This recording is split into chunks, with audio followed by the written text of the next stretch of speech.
இந்த கடலுக்குள் ஆயிரக்கணக்கான ஆண்டுகளுக்கு முன் கட்டப்பட்ட ஒரு பாலம் இருக்குன்னு சொல்றாங்க.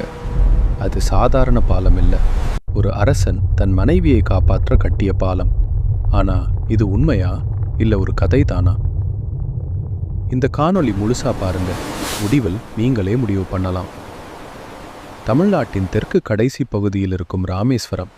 இந்த ஒரு இடம் வரலாறு, ஆன்மீகம், மர்மம் மூன்றும் சேர்ந்து நிற்கும் இடம். இந்த இடம் ராமாயணம் கதையோட நேரடி தொடர்பு உள்ள இடம்.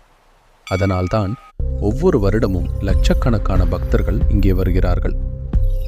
இங்கே இருக்கிற ராமநாத சுவாமி கோவில், இந்த கோவில் சாதாரண கோவில் இல்லை, இந்தியாவில் உள்ள 12 ஜோதிர்லிங்கங்களில் ஒன்று. கதைப்படி இலங்கையில் நடந்த யுத்தத்துக்கு பிறகு ராமர் சிவபெருமானை வழிபட்ட இடம் இதுதான். அதனால்தான் இந்த கோவில் மிகப்பெரிய முக்கியத்துவம் பெறுகிறது. இந்த கோயிலோட இன்னொரு அதிசயம் என்னன்னா, இங்கே 22 தீர்த்தங்கள் இருக்கு. ஒவ்வொரு கிணற்றிலும் உள்ள தண்ணீரின் ருசி வேறுபடும். அது எப்படி சாத்தியம்? இன்னைக்கும் விஞ்ஞானத்துக்கே முழுசா புரியல.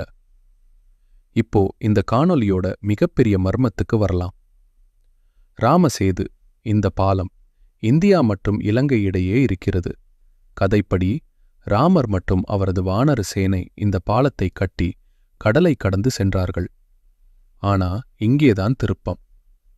விண்கலம் எடுத்த படங்களிலும் கூட இந்த பாலம் தெளிவா தெரிகிறது. அது இயற்கையாக உருவான மணற்குன்றுகளா இல்ல மனிதர்கள் கட்டின பாலமா?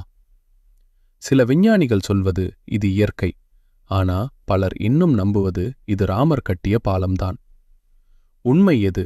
நீங்க என்ன நம்புறீங்க?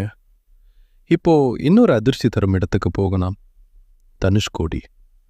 ஒரு காலத்தில் இது ஒரு பிஸியான நகரம். ஆனால் 1964 வந்த சுனாமி மாதிரி சைக்ளோன் இந்த முழு நகரத்தையே அழித்து விட்டது. இப்போ அந்த இடம் ஒரு பேய் நகராக மாறியிருக்கிறது.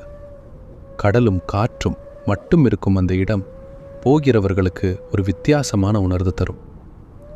ராமேஸ்வரம்க்கு செல்லும் வழியில் பாம்பன் பாலம். இந்த பாலம் இந்தியாவின் முதல் கடல் பாலம். ரயில் கடலுக்கு மேலே போகும் அந்த காட்சி ஒரு சினிமா காட்சி மாதிரி இருக்கும். அந்த நிமிஷம் நீங்க கண்டிப்பா மறக்க முடியாது. ஒரே ஒரு இடம், இங்கே வரலாறு இருக்கு, மர்மம் இருக்கு, ஆன்மீகம் இருக்கு. ராமேஸ்வரம் ஒரு சாதாரண சுற்றுலா இடம் இல்லை, அது ஒரு அனுபவம். இந்த காணொளி பிடிச்சிருந்தா விருப்பம் பதிவு பண்ணுங்க, உங்க நண்பர்களோட பகிருங்க. முக்கியமா ராமசேது உண்மையா இல்லையா? நீங்க என்ன நம்புறீங்கன்னு கமெண்ட்ல சொல்லுங்க.